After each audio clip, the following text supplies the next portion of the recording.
Logan is bringing up a good point, and the reason I'm excited about that question, and I'm not excited about it, I'm interested in this question. I just got done with an interview with Mark Stern from Eastern Funding talking about what to expect in 2022. And a lot of what we hit is this inflation stuff. What are interest rates doing? What about the distribution of everything slowing way down? How's that going to affect our industry? So I think it's a great question. And Logan is in a spot where he is expanding rapidly.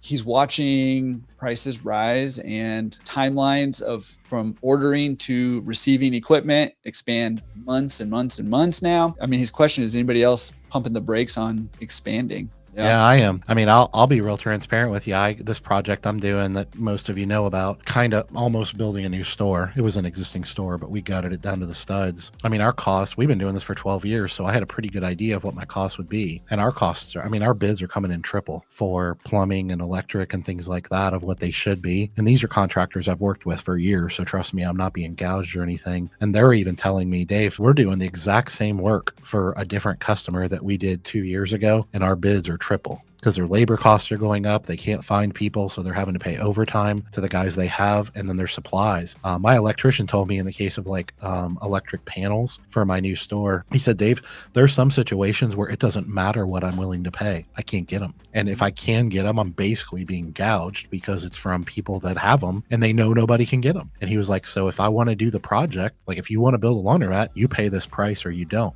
The thing that I guess a lot of us know on here is, although inflation is definitely aggressive right now, the thing that's softening that a little bit is that, money's so cheap. Interest rates are so low and terms are so great right now. It softens the blow, but it definitely doesn't make it feasible. And so the reason I raised my hand, Logan, is because I actually was talking to Carla about this project probably 5 months ago. And it's like literally my dream project. It's something I've always wanted to do, like a bucket list thing. And it's this location. I bought the real estate. I mean, the whole 9 yards. And I told Carla, my wife, 4 or 5 months ago, I said, you know what? If I could unwind this, I would. If I could just not do this right now, I would reverse, go back in time and not buy this building and not do this project because it is outrageous.